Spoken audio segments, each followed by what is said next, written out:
We are diving deep into one of the boldest economic projects of the 20th century. It's the story of how a brand new nation, India, spent 40 years trying to build a modern economy pretty much from scratch, carving out its own unique path in a world that was split right down the middle. Let's get right into it. I want you to just picture this for a second. It's 1947.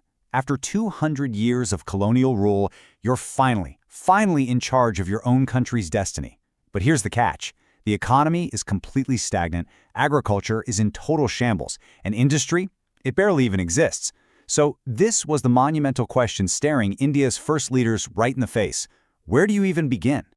All right, to really get how they answered that question, we're going to break this story down into 5 parts. First, we'll look at the huge dilemma they faced right at the start. Then, we'll uncover the unique third way they decided to go with.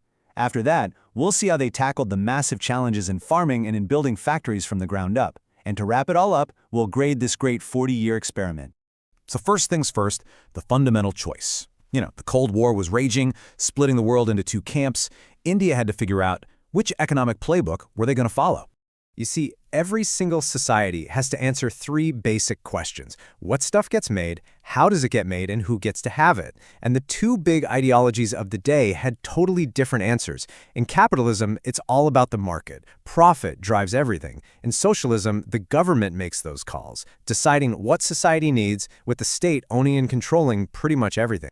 But here's the thing.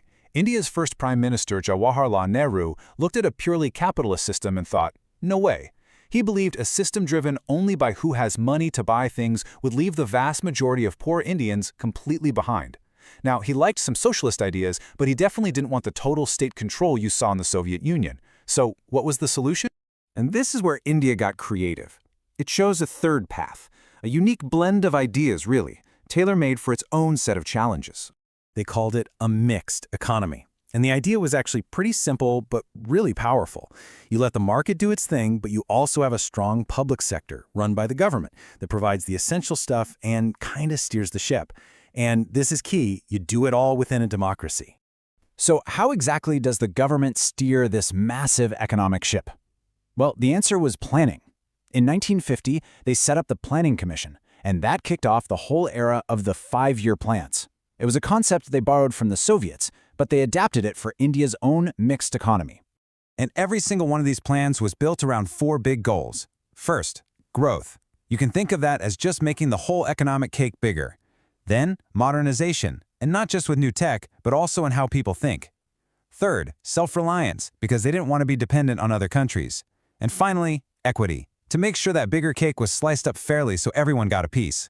And modernization was a really big idea. It meant more than just swapping out bullet cards for factories.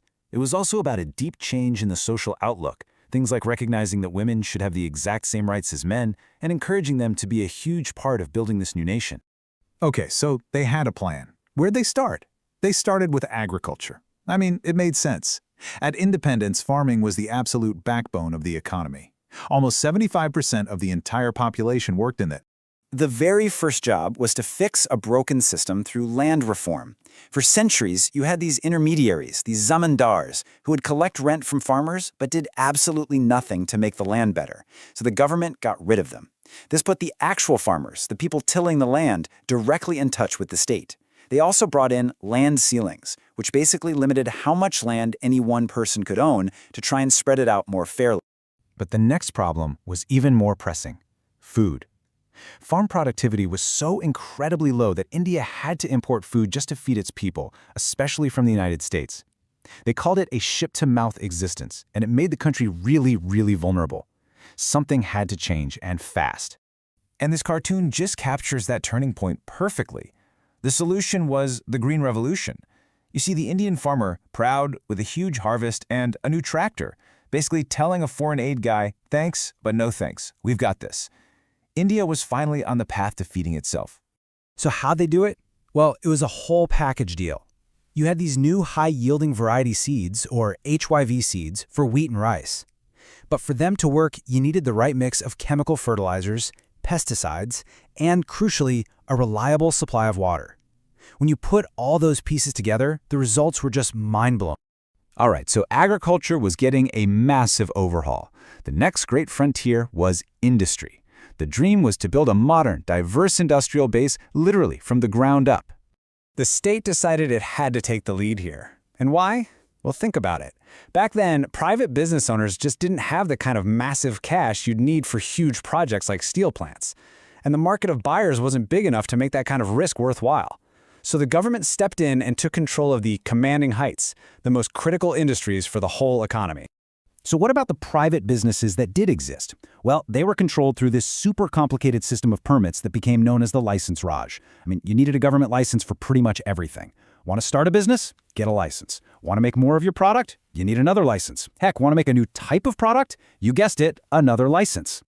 And to make sure all this made-in-India stuff had a chance to succeed, they adopted what's called an import substitution policy. It was very inward-looking. The goal was simple: replace things we're importing with things we make ourselves. To do that, they built a huge protective wall around the economy using high taxes on imports, called tariffs, and strict limits on how much could be imported, known as quotas. And if you want a perfect, real-world example of how this all played out, here it is. For decades, the government had a total monopoly on services like telephones. With zero competition from outside, there was just no pressure to be efficient. And that is why getting something as basic as a phone line could literally take years. It's wild to think about now, right?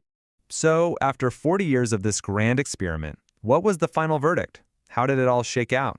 Let's take a look at the scorecard. You know, the successes were genuinely huge. India became self-sufficient in food. That alone is a monumental achievement.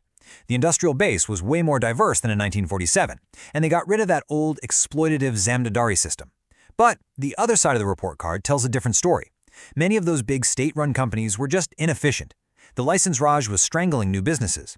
And because of all that protectionism, consumers often got stuck with pretty low-quality products. So yeah, the model built a foundation, but it really struggled to create a dynamic, competitive economy for the future. So by the time we get to 1990, there's no doubt India had built a solid economic foundation. But that state-controlled, inward-looking model that had achieved so much, well, it was starting to show its age. It was just running out of gas, and the economy was sputtering towards a major crisis. So this great experiment of the first 40 years, it absolutely laid the groundwork for a modern nation. But its own rules and limitations were becoming impossible to ignore. Those protective walls they had built were starting to crack. The system just wasn't working anymore. And that led to the next massive question: what on earth do you do now?